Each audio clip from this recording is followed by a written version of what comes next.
که تاسو خپل رشتہ په ژوند کې واقعي مخکې بوتلل غواړئ، که تاسو غواړئ ستا د ژوند ملګری ستا پارټنر زندگی بر تا سره پاتې شي، زندگی بر تا سره اوسیږي، په دې خبره باندې ځان پوه کړئ. ته او ستا پارټنر دوه مختلف انسانان یې، الګ زندگی د تاسو، الګ تربیت شوی د تاسو الګ تجربې دي او دواړه یو مختلف او الګ سوچ لري. دا بالکل ضروری نه ده چې تاسو هر خبره باندې دواړه به یو شان سوچ کوئ.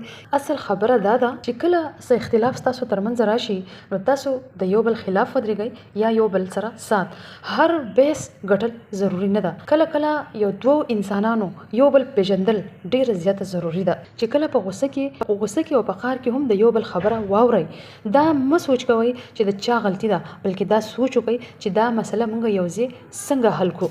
اکثر رشتې د یو بحث د وجې نه ختمیږي، د دې وجې ماتیږي چې کله دوه کسانو ترمنځ بحث وشي نو هغوی به د یو بل خبره اوریدل چې ده هغه بالکل پرېږدي. چې کوم الفاظ استعمالوي هغه ډیر زیات سخت کی یا داسې اوږده خاموشي دواړو ترمنځ راشي چې بیا رو کوم انسان چې ستا په ژوند کې تا سکون ګڼو او وس هغه تاته د ژوند ټول نه غټ بې سکوني ښکاري. رښتیا دا دي چې مسله ستا پارټنر کې نه ده، مسله هغه خبره ده چې کومه خبره تاسو دواړه یو ځای کینئ حل کولی شئ، خو حل کوئ نه، الفاظ سخت کی یا بالکل ځان یو بل غلی کوي، په یو بل طبیعتونو باندې ځان نه پوه کوئ نو هغې سره رشته اکثر ماتېدو طرف ته لاړه شي. دا خبره په یاد ولرئ، هر اختلاف ستاسو دواړو ترمنځ یو دیوار هم جوړېدی شي او یو پل هم.